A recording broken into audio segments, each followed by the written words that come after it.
From where you're kneeling must seem like an 18-carat run of bad luck. Truth is, the game was rigged from the start. You're too slow!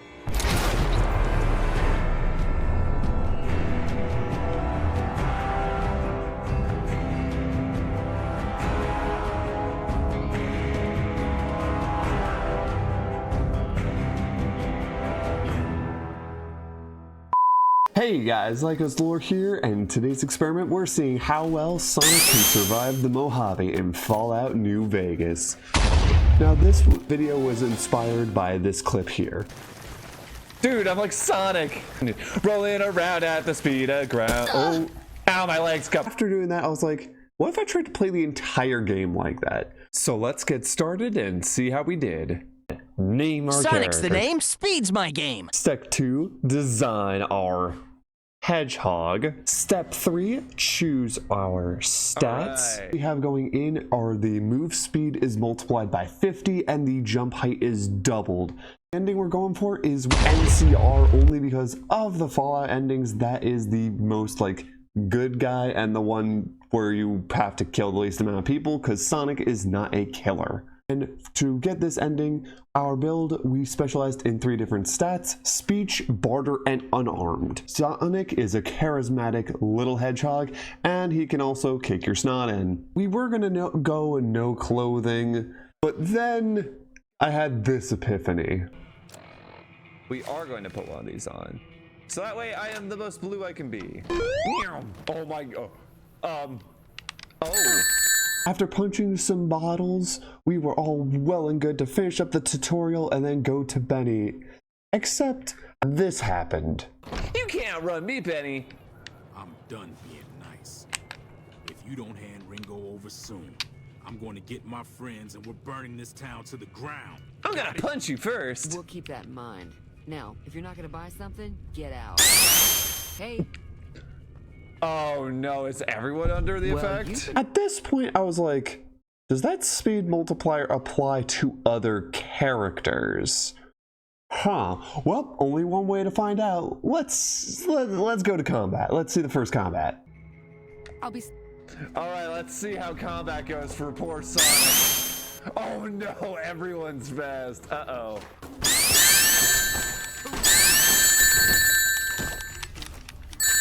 Ow.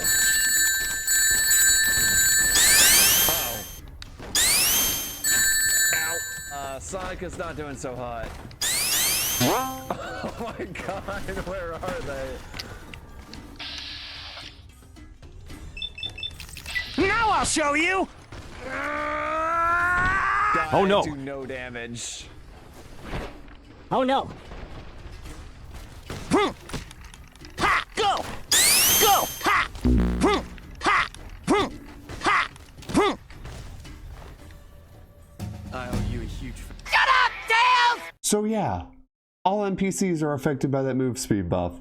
So combat is going to be an absolute nightmare. So the less we have to do that, the better. And well, we were all well and good to skedaddle, except I wanted to be a greedy little boy and grab a snow globe. Big mistake. We're gonna, oh god, we're gonna go up here.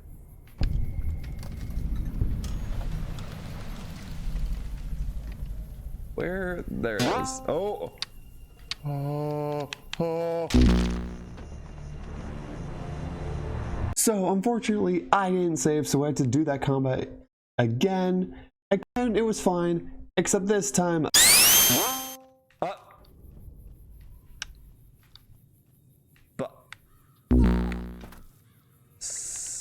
And Sonny's dead. Yeah.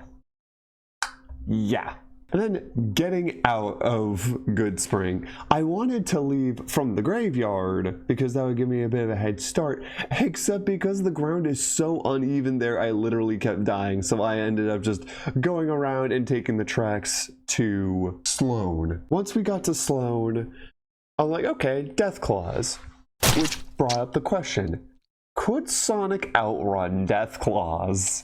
Because at this point in the game, oh yeah, they can easily one-shot me. So let's see what happens. Oh, I'm stuck. Hang on. See ya.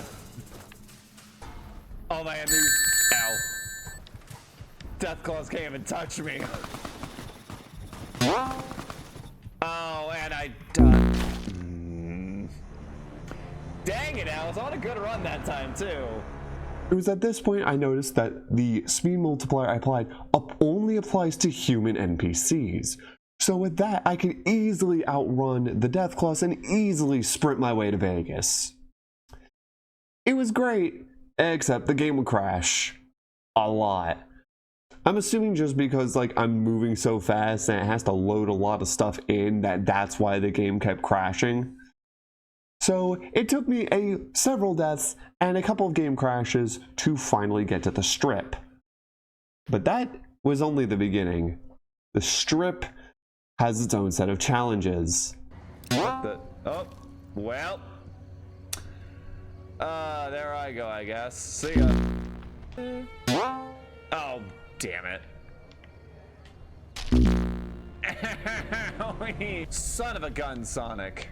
The strip is like the graveyard, but worse. There is so many like lips from the sidewalk to the street and debris that the strip is so hard to get through. It is so easy to get sprung up into the air and die, which made quests like the first King's quest almost impossible, because either I would spring up and get killed, or in one case the guy sprung up and got stuck, so I had to load back.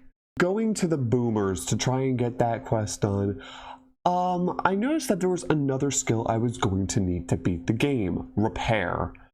Because a lot of quests need the repair skill, so I actually had to end up going back the way you're supposed to go to do all of those quests leading up to Benny to get that XP to level up my repair, so that way I could not only do the repair quest for the boomers, but I know also I would need the repair to do President Campbell assassination quest. Being Sonic the Hedgehog, it was kind of easy to deal with Mr. House when told to, because Sonic knows how to deal with robots. Just beat him up. And then, for obviously Mr. House, we're not killing the man. We're just gonna close this thing and just say, yeah, no, you don't get power anymore. And I know Sonic does not kill. We did kill Caesar because we wanted to let Benny live, mainly because I had never done that before, and unfortunately the only way to get Benny out and let him live is to kill Caesar and all his goons. Unfortunately, because of the speed buff, after we released Benny, he kind of just vanished. Not sure if he died. I didn't find his body, so I don't think he died. But yeah, after I cut him loose, never saw him again. So, at least he's alive now. And past that, everything was fine and good until we were getting to the BOS stuff to try and persuade them to work with the NCR so no more people have to die. Because it was, you know, well and good running, climbing, dying. And at one point, I needed to go to the different vaults to get the parts to repair the bunker. And that's where I had the epiphany. I don't need to clear out those vaults or do their quests. I literally just need to go in, grab the stuff, and leave. So that's what I did. Vault 22, screw your plants, I don't care. Vault 11, just give me the parts so I can leave. I don't really care about your voting thing. I'm not a political hedgehog. Vault 3, oh hey guys, I'm totally your drug dealer. Yeah, let me just grab some parts and I'll be on my way. See ya, I'll be miles from here. So yeah, kind of the idea going into this was just beating the game as fast as possible, doing the absolute minimum. So I didn't do things like at Jacob's Town. I tried to avoid Tabitha and her whole crew. So when we got to the end of the NCR questline to the Battle of Hoover Dam, it was less a battle and more just me sprinting past every NPC I could find. Because again, combat is basically dogfighting, but with people. So everyone just disappears, bullets are flying, and I'm just running to the next objective to do the thing, press the button, run across the dam, find the Legate, tell him he's cringe, and tell him to go home. Honestly, all in all, this was a really fun experiment. I wasn't expecting to have as much fun with it as I did. It was actually much longer than I expected because I had to go back and level grind. Considering the run took me about 9.5 hours to beat, I'm willing to bet without level grinding, I could have easily cut that time in half. Do I recommend doing something like this? For someone playing Fallout New Vegas for the first time, absolutely not. But for Vegas veterans, oh yeah, definitely. These rules change up the gameplay enough to be challenging and fresh, and makes veterans switch up their gameplay to deal with these new situations like combat. And some things I would love to see with this rule set. One, someone beating Vegas with these same rules but in a much faster time.